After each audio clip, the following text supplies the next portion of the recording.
Because you've said that there's no loyalty in Oscar De La Hoya. No hay lealtad. Nada. Ni siquiera conocen eso. So years ago, Canelo Alvarez came out and said, Oscar De La Hoya is not loyal for many reasons, which we're going to talk about that in a few.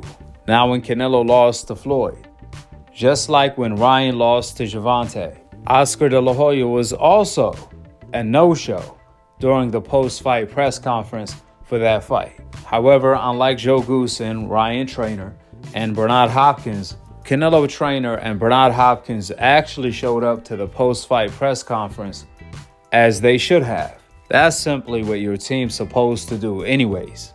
If they are going to take money from your pocket and get some of the money you made on that night, then they should be there, just like you are. What's understood don't have to be explained. Regardless of what Oscar De La Hoya said, any of the excuses he made to why he couldn't be there, the way I look at it, if the team is going to be there when Ryan wins, they should be there when Ryan loses as well. In fact, they should be there more and support Ryan more when he loses than when he wins. Ultimately, that's what separates the real from the fake. You can't just be there during the joy, but not the pain. I mean, what kind of team you have if they only gonna show up during a celebration, but not during the downfalls and the failures? That's not really a team you want to have. A real team is supposed to uplift you when you're down. I could guarantee you, if Gervonta ever loses, his trainer Calvin Ford will be there. And if Gervonta is still working with Floyd Mayweather and Leonard Allaby, they will be there too.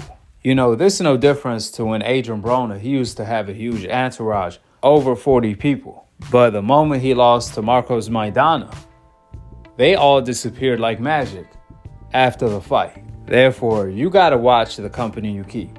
Furthermore, when Canelo said Oscar De La Hoya was not loyal, he wasn't necessarily talking about Oscar De La Hoya not showing up to the post-fight press conference when he lost to Floyd. Absolutely not. In fact, Canelo said Oscar is not loyal because he only cares about and wants the benefit for his company, not the benefit of the fighter. Since at that time when Canelo made that statement, the biggest fights for Canelo were Demetrius Andrade on DAZN and Jamal Charlo from PBC. Canelo Alvarez didn't want these fights, as we all know. Canelo has been avoiding Demetrius Andrade and Charlo for the past decade. It's about to be a full decade, 10 years of Canelo Alvarez avoiding the best black undefeated American fighters. That's why Canelo Alvarez felt betrayed when Oscar De La Hoya came out back then and said, in order for Canelo Alvarez to be recognized as a Mexican all-time great, he needs to fight the likes of Demetrius Andrade and Jamal Charlo, which that's what really triggered Canelo Alvarez and started the beef between him and Oscar De La Hoya. Because Canelo, in his mind, he was like, come on, man, you need to be staying on code. You know what time it is. You know I don't want no smoke with the best undefeated black American fighters. I'm only interested in Europeans. Why do you think I created an NBF league in the sport of boxing? The NBF franchise belt, aka No Black Fighters Franchise. Therefore, Canelo Alvarez was puzzled to why Oscar De La Hoya will cross him like that and push for fights that he's not interested in. Fights that Canelo Alvarez felt he will get beaten, he will lose. So ultimately, the way Canelo Alvarez looked at it, Oscar De La Hoya was trying to get him beat. Instead of Oscar De La Hoya was only trying to make the fights that the fans wanted to see. The best versus the best. The fights that makes the most business sense. See, Oscar De La Hoya is a fighter at the end of the day who fought the best. So he looked at Canelo Alvarez the same exact way. He thought he was under the impression Canelo Alvarez wants to fight the best too. However, over time working with Canelo, he came to a realization Canelo is not trying to fight the best. In fact, it was the contrary. Canelo Alvarez was avoiding the best fights and cherry picking. Now, as a promoter, you can protect a fighter.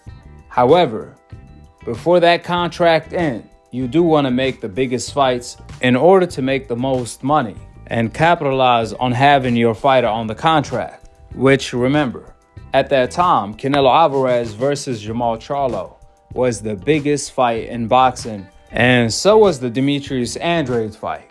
In fact, the Andrade fight for Canelo was actually for undisputed at middleweight. Therefore, DAZN wanted to make that fight the most. It was an in-house fight, so they offered Canelo Alvarez his biggest guarantee at the time, a $40 million guarantee to fight Andrade. However, Canelo Alvarez rejected in order to fight a washed-up Kovalev for less money. Now, you guys have to realize Oscar De La Hoya was actually in a tough predicament because he knew Canelo was ducking Andrade and Charlo, but at the same time, he wanted to force Canelo to fight them guys. Clearly, he knew behind closed doors he couldn't apply pressure since Canelo was firm on avoiding them two. So Oscar resorted to making certain statements publicly that will apply a lot of pressure on Canelo to fight Charlo and Andrade, which Canelo didn't like that.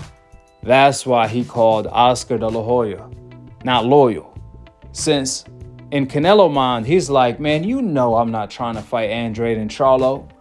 Why will you come out and say, in order for me to be an all-time Mexican great, I need to fight Charlo and Andrade? However, from Oscar De La Hoya's standpoint, those were the biggest legacy and money fights for Canelo. Plus, the way Oscar looked at it, Canelo's not undefeated. So why is he protecting a blemished record already? Floyd Mayweather already smashed this guy. Lara really beat him. Gennady Golovkin really beat him and had a draw with him. He already got a loss and 2 draws, plus 2 robberies. So what the heck is he protecting? Therefore, Canelo Alvarez not having the cojones to fight the best stopped him from becoming the face of boxing. Canelo could have easily became the face of boxing if he would have had fought and beat the likes of Charlo, Andrade, and Benavidez. However, he ducked all of the 3, the fabulous 4 of his time. He ducked every single one of them. Canelo didn't just duck 1 body, 2 bodies, or 3 bodies. Man, Canelo ducked everybody. And we're not just talking about any fights. We're talking about the biggest legacy and money fights for Canelo. Canelo was offered $100 million guaranteed to fight Jamal Charlo and Benavidez, plus pay-per-view. So this man, essentially, in one single fight, he could have had made $100 million after the pay-per-views were generated and everything. However, Canelo still turned down all of that money to fight Jamal Charlo and David Benavidez. That's why I said initially Oscar De La Hoya was in a really, really tough predicament. I mean, he had a fighter that said, my dream, my goal is to become the first Mexican middleweight undisputed champion. However, as soon as Andrade won the belt, and Canelo had 3 belts, so he was 1 fight removed from his dream, from his goal that he promised himself and the fans. All of a sudden, he turned down his biggest payday at that time to fight Andrade for undisputed. That gotta be really discouraging for a promoter, especially like Oscar, who used to be a fighter and fought the best, win or lose. Say whatever you want to say about Oscar. However, one thing about Oscar, he did fight the best, win or lose, unlike Canelo Alvarez. If Oscar was in Canelo's shoes, he would have had fought Andrade, Charlo, and Benavidez all in the same year. While Canelo, on the other hand, he has been ducking Andrade and Charlo for nearly a decade. No exaggeration. The reason behind that, before Canelo lost to Bivol, the last time Canelo lost was to an undefeated Black American fighter. So he didn't want to go through that nightmare again. So you can see why this was frustrating for Oscar, since he had a fighter like Canelo Alvarez who will contradict his own self, where 1 minute he will say, "My goal is to become undisputed at middleweight." Of the fact that he's fighting in June aside, can you give me your thoughts about the possibility of a fight against Demetrius Andrade and the prospect of becoming the undisputed champion? Sí, no, el que tenga el título, eso es lo que queremos el título y pues obviamente ese es el objetivo, ¿no? Vamos a sentarnos con nuestro equipo a ver qué es lo que viene, pero el objetivo es ganar los 4 títulos en peso medio. Yes, that's the goal. Look, whoever has the title, doesn't matter. Our goal is to unify all the belts, become the undisputed middleweight champion of the world. But then, when the Andrade fight presents itself for undisputed at middleweight, for his goal, for his dream, all of a sudden, Canelo turns down the fight. Why? Because the fight is too tough, where Canelo Alvarez think he most likely going to lose.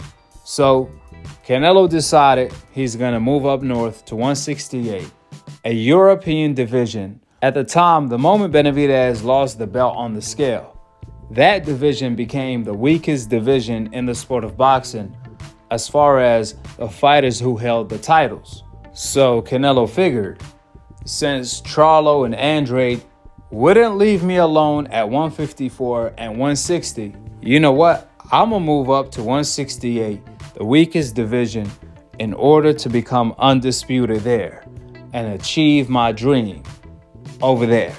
And that right there, ladies and gentlemen, was Canelo Alvarez master duck plan. The duck print that Canelo Alvarez laid out for all of the Hispanic fighters to follow. So when you see Bam Bam Rodriguez ducking Roman Gonzalez and Estrada, when you see Pitbull Cruz ducking Shakur, when you see Zabeta ducking Shakur, when you see Jose Ramirez and Teofimo Lopez ducking Regis Prograis, when you see Virgil Ortiz ducking Crawford, when you see Munguia ducking Andrade and Charlo, when you see Canelo ducking Andrade and Charlo, that's the Canelo Alvarez duck print. Therefore, I already told you guys, I'm disappointed and I'm against what Ryan team did to Ryan, the way they treated him after his loss. However, as far as Canelo Alvarez calling Oscar De La Hoya not loyal simply for wanting to make the best versus the best fights, that's totally BS. That's nonsense, because that's Oscar De La Hoya's job. He's a promoter. His job is to deliver the biggest fights for the fans. Nobody gets mad at Dana White and calls him not loyal for wanting to deliver the biggest fights. So knock it off. You gotta call a spade a spade. I mean, just look at who Canelo Alvarez is fighting next. Ryder, a fighter who has been knocked out and lost to nearly everybody.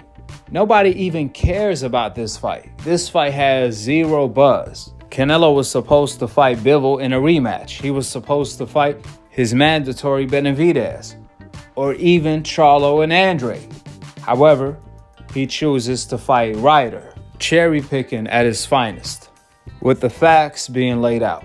Drop your thoughts in the comment section below. Subscribe below and click on the notification bell to be continued on the next episode of Akhi, Akhi TV.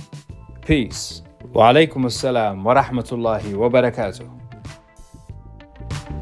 I think that fight will happen in the future. Canelo will fight anyway. We have our plan. We know what we want to do.